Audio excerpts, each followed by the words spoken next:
সাবেক প্রধানমন্ত্রী জননেত্রী শেখ হাসিনাকে সসম্মানে বাংলাদেশে ফিরে এনে তাকে আবার পুনরায় বাংলাদেশের প্রধানমন্ত্রী নির্বাচিত করা। বন্যার সময় বন্যার টাকা কাজে লাগবে, বন্যার টাকা ব্যাংকে রাখার জায়গা না।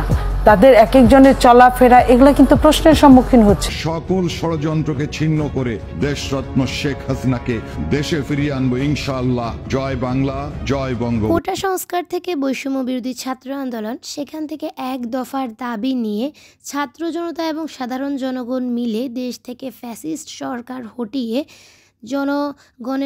জনগণের জন্য সুন্দর একটা ফ্যাসিস্ট মুক্ত একটা ন্যায়পূর্ণ দেশ গঠনের উদ্দেশ্যে শেখ হাসিনার পতন ঘটিয়েছিল। আর এখন আবারও সেই জনগণরাই শেখ হাসিনাকে দেশে ফিরিয়ে আনার জন্য একেবারে উত্তাল হয়ে গেছে, উঠে পড়ে লেগেছে। যেন তাদের বক্তব্য অনুযায়ী আগের সরকারই তাদের ভালো ছিল, এখনকার সরকার তাদের দ্বারা কোনো উপকার হচ্ছে না। শেখ হাসিনা সসম্মানে দেশে ফিরিয়ে না আনতে পারা পর্যন্ত আমরা ঘরে ফিরবো না।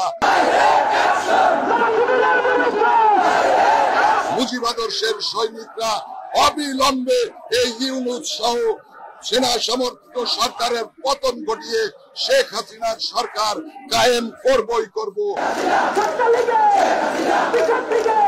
গভীরভাবে চিন্তা করলে দেখা যায় কারা চাচ্ছে শেখ হাসিনাকে আবার দেশে ফিরিয়ে আনতে এবং কেন চাচ্ছে। আসলেই কি এত বেশি দেশে অস্থিতিশীল হয়ে গেছে, এত বেশি অরাজকতা সৃষ্টি হয়ে গিয়েছে যে শেখ হাসিনাকে ফিরিয়ে আনতেই হবে? সাধারণত যে কোনো দেশ থেকে যখন সরকার পতন হয় তখন প্রথম কয়েক মাস এরকম অস্থিতিশীলপূর্ণ, এরকম অরাজকতাপূর্ণই হয়। আস্তে আস্তে সব ঠিক হয়। সেখানে আমরা যেখানে এত রক্ত, এত শহীদের বিনিময়ে একটা দেশ স্বাধীন করেছি, সেখানে আমরা কিভাবে এখন আবারও শেখ হাসিনাকে ফিরিয়ে আনার পায়তারা করছি? কিভাবে এটা চাইতে পারি? কারা চাইতে পারে? অনেক অমুক্তিযোদ্ধা সেখানে ঢুকে গেছে। আমরা কেন রাজাকারদের লিস্টটা সঠিকভাবে করি? বাংলাদেশ বলতে গেলে বঙ্গবন্ধুর নামটা থাকলেই কিন্তু চলে, আর কারণ নাম দরকার হয় না। আমরা কিন্তু এখনকার উপদেষ্টা এবং সমন্বয়কদেরকে নির্দ্বিধায় নির্বিচারে যে কোনো প্রশ্ন করতে পারি, যে কোনো কৈফিয়ত নিতে পারি এবং আমাদের ইচ্ছাটা, আমাদের মতামতটা ওদের কাছে রাখতে পারি। সাবেক প্রধানমন্ত্রী থাকা অবস্থায় আমরা কতটুকু নিজেদের মত বিনিময় করতে পারতাম, কতটুকু নিজেদের প্রশ্ন করতে পারতাম, এটা কিন্তু চিন্তা করলে দেখা যায়। আপনি তাহলে শেখ হাসিনাকে আসতে বলছেন? হ্যাঁ, আসলে ভালো হইব। আগে সরকারি ভালো ছিল, স্বৈরাচারী ভালো ছিল, এখন ছাত্র জনতা ভালো নেই। এরকম সরকার তো আমরা চাই না।